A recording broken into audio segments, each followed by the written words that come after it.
build-up to World War II, and during the conflict, the bankers again financed both sides, just as they had done with Napoleon. Once again, the elite claimed that only global governance could save humanity from certain destruction. And this time, the elite would succeed in setting up their world body.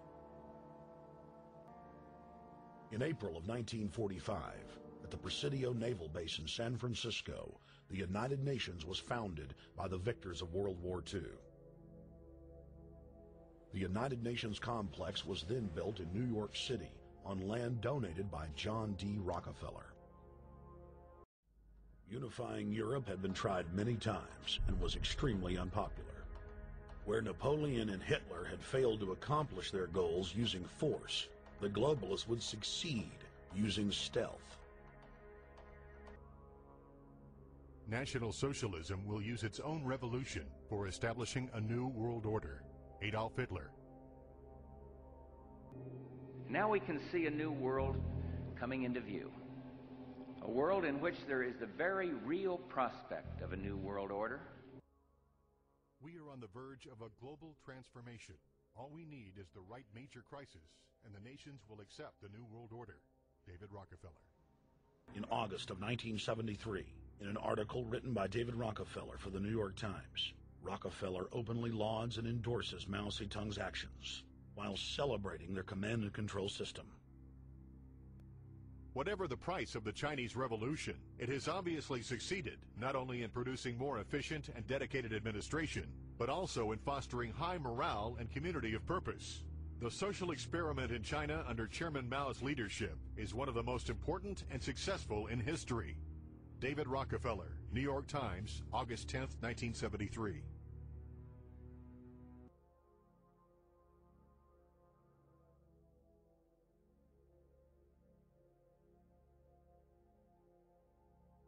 Under the Treasonous Military Commissions Act, American citizens can be secretly arrested, stripped of citizenship, flown to offshore torture camps, and secretly executed. Under Section 802 of the Patriot Act, all misdemeanors are considered terrorism. Federal police squads, called Viper Teams, randomly force Americans to line up and show their papers. From the sidewalks of Miami to the subways of New York to the streets of Houston, Texas, citizens are being searched by heavily armed gangs of paramilitary police. Population should be the highest priority of foreign policy towards the Third World. Henry Kissinger, 1974. Erected by a secretive group, the Georgia Guidestones are a testament to the elite's plan for a world religion, global laws, with a global court and army to enforce it. And set in stone, it is written that the population never rise above 500 million.